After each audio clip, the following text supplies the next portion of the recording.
Hello everyone, welcome back to our YouTube channel.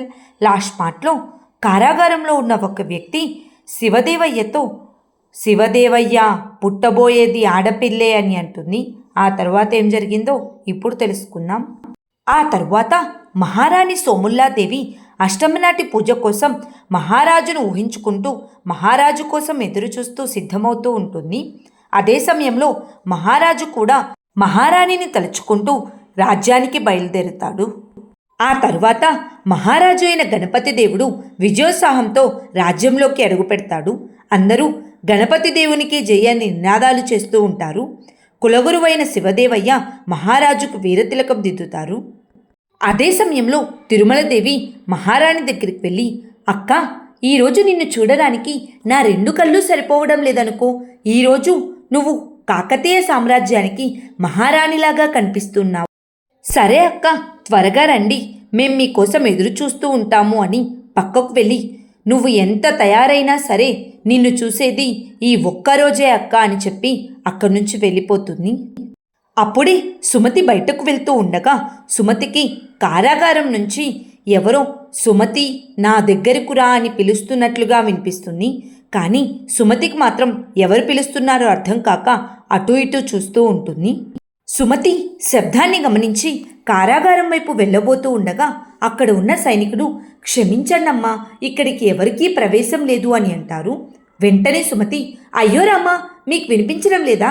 నన్నెవరో పిలుస్తున్నారు, నేను వెళ్ళాలి అని వెళ్ళబోతూ ఉండగా అప్పుడు ఆ సైనికులు, క్షమించండమ్మా, లోపలికి ఎవరికీ అనుమతి లేదు అని అంటారు. మరలా సుమతి నా దగ్గరకు రా అన్న శబ్దం విని, అదుగో మళ్ళీ పిలుస్తున్నారు, ఆ గొంతు ఎవరో ముసలావిడి గొంతులాగా ఉంది అని వెళ్ళబోతూ ఉంటుంది. అప్పుడు ఆ సైనికులు, మన్నించండమ్మా, మాకు ఎవరి గొంతు వినిపించడం లేదు అని అంటారు. వెంటనే సుమతి, అయ్యో రామ్మా, అలాగా అని ఏమీ అర్థం కాక అక్కడి నుంచి వెళ్ళిపోతుంది. ఆ తరువాత సోముల్లాదేవి ప్రయాణానికి సిద్ధమై, తిరుమల, సుమతి ఎక్కడ ఉంది? సుమతి కోసం ఎవరినైనా పంపించి రమ్మని పిలిపించు అని అంటుంది. వెంటనే తిరుమలదేవి, ఆ మతిలేని దానికోసం బావగారిని ఎదురు చూపించడం సరికాదక్కా అని, ఎవరక్కడ? సుమతీదేవి గారిని త్వరగా ఆలయానికి రమ్మని చెప్పండి, పూజకు ఆలస్యమైపోతుంది, మేము ఆలయానికి బయలుదేరుతున్నామని చెప్పి సోముల్లాదేవి తిరుమలదేవి ఆలయానికి బయలుదేరుతారు. అప్పుడే సుమతి పక్కకు వస్తూ ఉండగా ఆడపిల్ల పుడుతుంది అని ఆ ముసలావిడ గొంతు వినిపిస్తుంది. అప్పుడు సుమతి, ఆడపిల్ల? ఆడపిల్ల ఎవరికి పుడుతుంది? నేనా కడుపుతో లేను, అక్క కూడా కడుపుతో లేదు. అయ్యో రామా, మర్చిపోయాను, పెద్దక్క కడుపుతో ఉంది కదా, అంటే పెద్దక్కకి ఆడపిల్ల పుడుతుందా? నాకు ఇంత గొప్ప సంగతి తెలిసిందా? ఇప్పుడు నేను ఎవరికి చెప్పాలి అని ఆలోచిస్తూ, తిరుమలక్కకు చెప్పి నేను తింగర్దాన్ని కాదని నిరూపించుకుంటాను. అయ్యో రామా, నాకు ఎంత పెద్ద సంగతి తెలిసింది అని ఆనందిస్తూ ఉంటుంది. అప్పుడే చెలికత్తె వచ్చి, సుమతీదేవి గారు, తిరుమలదేవి గారు మహారాణితో కలిసి ఆలయానికి వెళ్ళారు, మిమ్మల్ని కూడా త్వరగా ఆలయానికి రమ్మని చెప్పారు అని చెప్తుంది.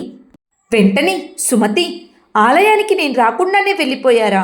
అయ్యో రామా, ఇప్పుడు ఈ సంగతి అక్కకి ఎలా చెప్పాలి అని ఆలోచిస్తూ ఉంటుంది. వెంటనే చెలికత్త, ఏం సంగతమ్మా అని అడుగుతుంది.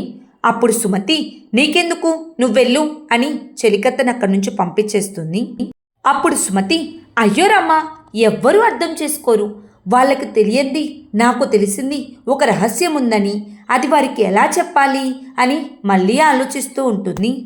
ఆ తరువాత తిరుమలదేవి మహారాణిని పల్లకి ఎక్కిస్తున్నట్లుగానే నటిస్తూ మహారాణి కింద పడబోయేలాగా చేస్తుంది. వెంటనే మహారాణిని పట్టుకొని, జాగ్రత్త అక్క అని అంటుంది. అప్పుడు సోముల్లాదేవి, తిరుమల, నువ్వు పడకుండా పట్టుకుంది కేవలం నన్నే కాదు, ఈ కాకతీయ సామ్రాజ్య వారసుని తిరుమల, ధన్యవాదాలు అని అంటుంది.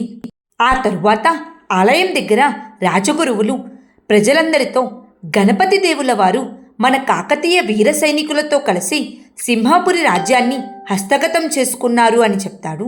వెంటనే ప్రజలందరూ గణపతి దేవునికి జై అని నినాదాలు చేస్తూ ఉంటారు. సింహపురి రాజ్యాన్ని ఆ రాజుకి తిరిగి అప్పగించేశారు. సింహపురితో మన రాజ్యం యొక్క మైత్రిబంధం ఈ కాకతీయ సామ్రాజ్యానికి మరింత వైభవాన్ని తెస్తుంది. ఇక నుండి మహారాజు గణపతిదేవి చక్రవర్తుల పేరు వింటే శత్రు సైనికుల గుండెల్లో వణుకు పుడుతుంది అని అంటాడు. అదంతా దూరం నుంచి చూస్తున్న గణపతి దేవుని సోదరులు, చూశావా, శత్రు సైనికులను మహారాజు ఒక్కడే ఒంటి చేత్తో గెలిపించినట్లు ఎంత గొప్పలు పోతున్నాడో అని చూస్తూ ఉంటారు. అప్పుడు గణపతి దేవుడు, ఈ యుద్ధంలో మనం చాలామంది వీర సైనికులను కోల్పోయాము. దానిని తలుచుకుంటే నాకు చాలా బాధగా ఉంది. కానీ రాజ్యాన్ని బలోపేతం చేయడానికి ఈ ప్రయత్నాలు తప్పవు. అలా కాకతీయ సామ్రాజ్యం కోసం ప్రాణాలు త్యాగం చేసిన అమర సైనికులను మేము ఎప్పటికీ మర్చిపోలేము. వారి వీరమరణానికి గుర్తుగా మేము సంపాదించిన ధన, కనక, వస్తు, వాహనాలను ఆ సైనికుల కుటుంబాలకు ఇస్తామని కాకతీమాత సాక్షిగా ప్రమాణం చేస్తున్నాను అని అంటాడు. అది వింటున్న గణపతి దేవుని సోదరులు, ఏంటి పిచ్చి పని, ఇదే మూర్ఖత్వం, మూర్ఖత్వానికి కూడా ఒక హద్దు ఉంటుంది. ఇలా సంపాదించిందంతా దానాలు చేస్తుంటే ఇక మనకు మిగిలేదేమిటి, బూడిద తప్ప అని అంటాడు. వెంటనే ఇంకొక సోదరుడు, అలా మూర్ఖంగా మాట్లాడకు, సరే పద, వెళ్ళి ప్రభువుల వారిని అభినందించాలి, లేకపోతే మనపైన అనుమానం వస్తుంది అని చెప్పి అక్కడి నుంచి ప్రభువుల వారి దగ్గరికి వెళ్ళి ఇద్దరూ కలిసి ప్రభువుల వారిని అభినందిస్తారు. అప్పుడే రాజగురువు, ప్రభు, పూజకు సమయం అవుతుంది, పదండి వెళ్దామని అంటాడు. వెంటనే మహారాజు, గురుదేవా మన్నించాలి, మహారాణి ఇంకా రాలేదు అని చూస్తూ ఉంటాడు.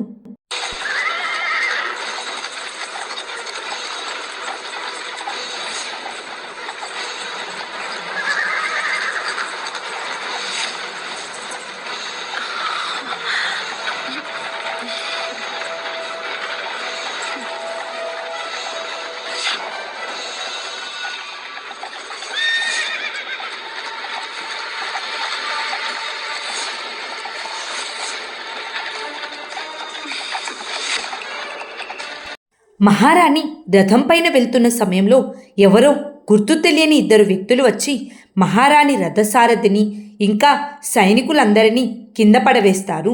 రథం కూడా పడబోతూ ఉండగా మహారాణి భయపడుతూ, సారథి ఏమైంది, ఏమవుతుంది అక్కడ అని పిలుస్తూ ఉంటుంది.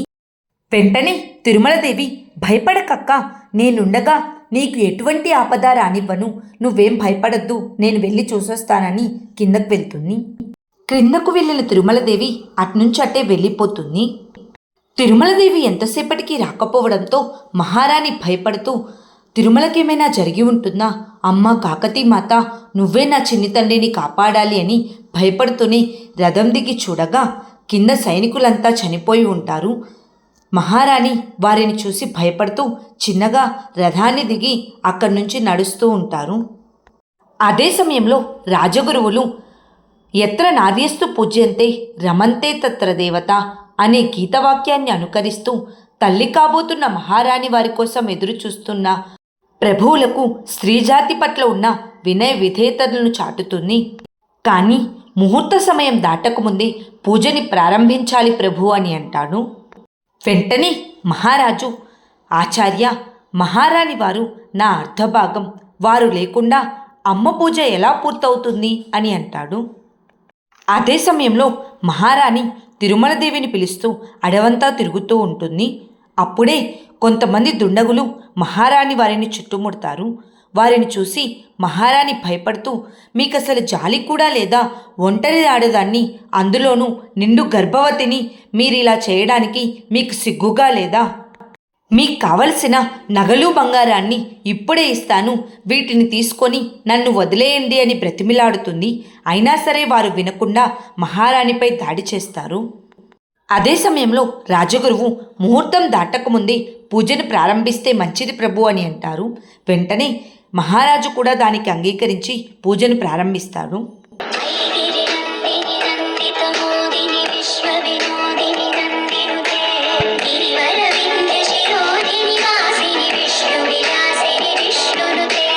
అప్పుడే అడవిలో ఉన్న దుండగులు మహారాణిపై దాడి చేస్తూ ఉండగా మహారాణి కూడా పరాశక్తిగా మారి తిరిగి వాడిపై ఎదురుదాడి చేస్తూ ఉంటుంది.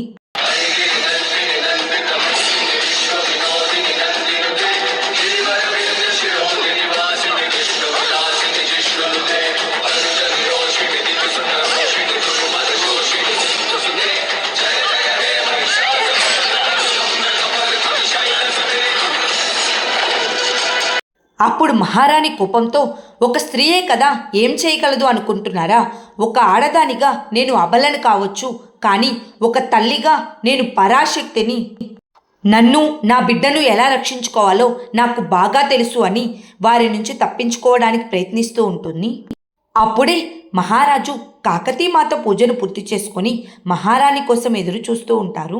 అదే సమయంలో మహారాజుకు యుద్ధరంగంలో కనిపించిన ఆడపిల్లే మళ్ళీ కనిపించి మాయమైపోతుంది.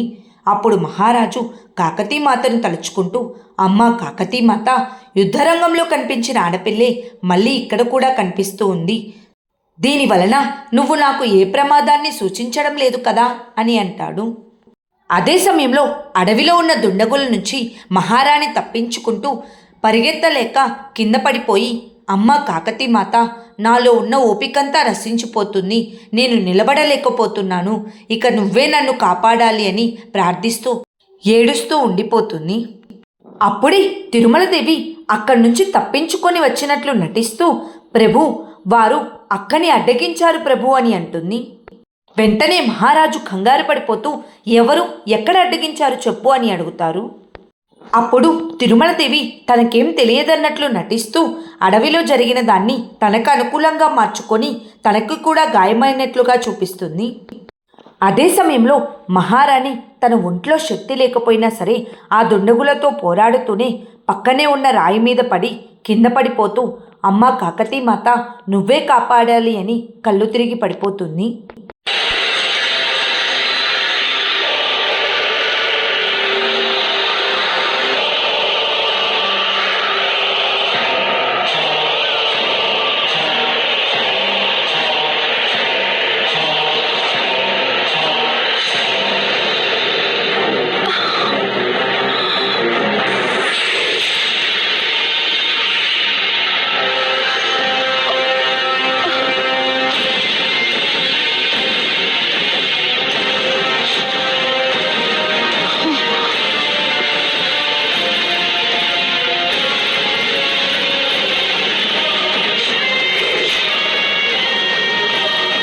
అప్పుడే కాకతీయ సేనాపతి ఒకరిని పట్టుకొని, ప్రభు, మహారాణి రథం దగ్గర వీడు దొరికాడు అని చెప్తాడు.